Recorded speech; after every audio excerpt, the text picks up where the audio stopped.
What if I told you that what happened with Norris and Piastri in China was not a simple mistake, but the beginning of a technical scandal that is already being investigated by the FIA? Because what we saw in Shanghai does not make sense within a team that had been dominating, and when two cars crash before starting with electrical problems in the same system, that stops being a coincidence and becomes suspicion. Now the FIA has entered directly into the scene, reviewing data, energy, and limits of Mercedes' hybrid system. And the big question is inevitable. Was McLaren pushing its engine beyond what was allowed? Stay, because what is beginning to be discovered could completely change the championship. What happened at the Chinese Grand Prix was not only unexpected, it was directly incomprehensible if we analyze the context in which McLaren arrived at this race, because we are talking about the team that had been setting the pace at the beginning of the season, with a car that had proven to be the most complete both in qualifying and in race pace, and that suddenly, without prior warning, found itself with a double abandonment before the lights even went out, something that had not been seen for almost 2 decades within the structure. And this is where the problem really begins, because we are not talking about a driving error, nor a bad strategy, nor even a conventional mechanical failure, but about something much deeper, much more delicate, something that directly affects the technological core of the car, the power unit, and more specifically its electrical system, which is precisely one of the most complex and sensitive areas in modern Formula One. Norris could not even leave the garage, which already gives us a first clue of the seriousness of the matter, because when a car does not make it to the start, it means that the problem is not only critical, but also impossible to solve in real time, while on the other side of the box, Piastri, who started from a very competitive position, saw how his car was withdrawn at the last moment, just before the grid was formed, after an electrical failure was detected that made any attempt to compete unfeasible. McLaren later confirmed that these were two different problems, but both linked to the same environment, the electrical system of the power unit, which automatically raises all the alarms, because when two different failures point to the same component or subsystem, what you have before you is not a coincidence, but a pattern, and in Formula One, detecting a pattern means that there is something that is not working as it should, whether in the design, in the integration, or in the way in which that system is being used. And the most worrying thing about all this is the contrast, because this same car had just shown a dominant performance, which makes the fall even more dramatic, going from being the reference of the championship to starring in one of the strangest and most alarming episodes of the entire season in a matter of hours, leaving the team completely exposed both on a competitive and technical level. But what really elevates this situation to another level is not the abandonment itself, but what happens afterwards, because when the FIA decides to intervene and open a formal investigation, it means that there are enough indications to think that the problem may go beyond simple reliability, and this is where the great unknown that surrounds this entire case begins to arise. Are we facing a technical failure, or a system pushed to the limit of what is permitted? And this is where everything becomes much more serious, because what at first seemed like a one-off reliability disaster begins to transform into a high-level technical case, one that has directly forced the FIA to intervene, something that only happens when there are indications that the problem could be related not only to internal failures, but also to how a key system within the regulations is being used or even pushed to the limit. The investigation is not superficial or protocol, it is an in-depth review focused specifically on the Mercedes power unit installed by McLaren, and more specifically on its electrical part, which is where the failures in both cars originated. This implies that technical delegates are analyzing complete telemetries, energy maps, modes of use of the hybrid system, and all the critical parameters that determine how the delivery of electrical power is managed during the operation of the car. And here appears a key concept that can change everything, because today's Formula One lives in an extremely delicate balance between performance and reliability, especially with regard to the hybrid system. The teams constantly seek to squeeze out every thousandth, every joule of energy, every peak of power, and this leads them to work in areas where any small excess can cause chain failures, overloads, or even situations that border on regulatory limits. The FIA wants to determine if what happened in China is the consequence of a defective component, something relatively normal within the competition, or if we are dealing with a design or a form of exploitation of the system that is taking the electrical elements to a level of stress that is too high,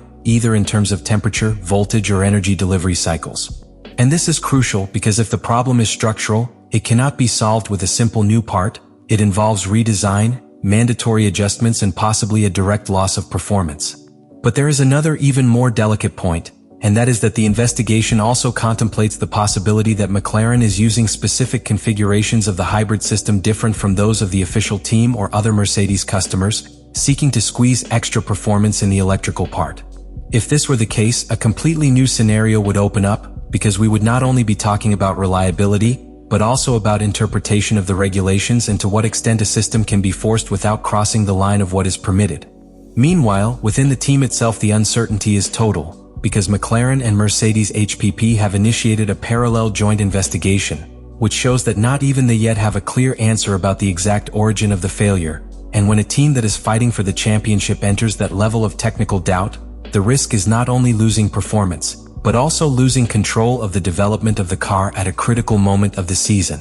All of this leads us to an extremely tense situation, where each piece of data analyzed by the FIA can have direct consequences on the championship, because if it is detected that certain parameters or modes of use do not meet the established criteria, mandatory changes could be imposed that affect the performance not only of McLaren, but potentially of all the teams that use this power unit.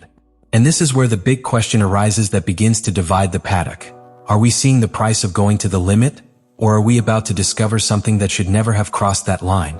However, the other scenario is the one that is really worrying within the paddock, because if the FIA detects that the power unit's electrical system is being pushed beyond safe or regulatory limits, then the consequences can be much more profound. We would not be talking just about fixing a problem, but about having to modify configurations, limit modes of use, or even redesign key parts of the hybrid system, which directly translates into loss of performance. And this is where the domino effect can be devastating, because McLaren does not compete only against its rivals on the track, it competes against time, against the constant development of other teams, and against a calendar that waits for no one. Any technical limitations imposed now could slow their evolution at the most important time of the year, just when other teams begin to introduce improvements and close the gap. Furthermore, there is a factor that cannot be ignored, and that is the psychological and strategic impact within the team. Going from being the reference to being under investigation generates internal pressure, doubts in the engineers, changes in the way of working, and, above all, a loss of that confidence that is key to executing at the highest level each weekend. But this does not end at McLaren, because if the root of the problem is in the Mercedes power unit, the shock wave could reach other client teams, and even force a review of the global approach to the development of these systems for the future, especially with the new regulations on the horizon, where the electrical part will have even more prominence. So what started as an inexplicable double retirement in China has now become one of the biggest stories of the season, one that mixes performance, technology, regulations, and suspicion in a combination that can upset the balance of the championship at any moment. Because in the end, the real question is no longer what went wrong in China. The real question is, what will happen when the FIA reveals the truth? What we have seen in China is not an isolated episode nor a simple anecdote within the championship. It is a warning sign that exposes how fragile the balance between performance and reliability can be in modern Formula One, especially when we talk about hybrid systems that operate at the absolute limit of engineering. In a matter of hours, McLaren went from being the reference team to becoming the center of attention, not only because of the sporting impact of its double abandonment, but also because of the technical doubts that it has left open, doubts that are now being analyzed directly by the FIA, which elevates this situation to a completely different level within the championship. Because it is no longer just about recovering points or becoming competitive again, it is about understanding whether the performance they had achieved was sustained on a completely safe basis or if, on the contrary, they were walking dangerously close to a line that should not be crossed. The resolution of this investigation could mark a before and after, not only for McLaren, but for the entire technical ecosystem of the grid, since any change, limitation, or adjustment imposed could alter the development of multiple teams and redefine the fight for the championship in the coming races. And in Formula One, titles are not only won with speed, they are won by understanding how far you can go without breaking the system, or without the system forcing you to stop. China has left an open question that still has no answer, but that is already changing the narrative of the season. Was it just a mistake, or the beginning of something much bigger? Let me know in the comments what you think about all this.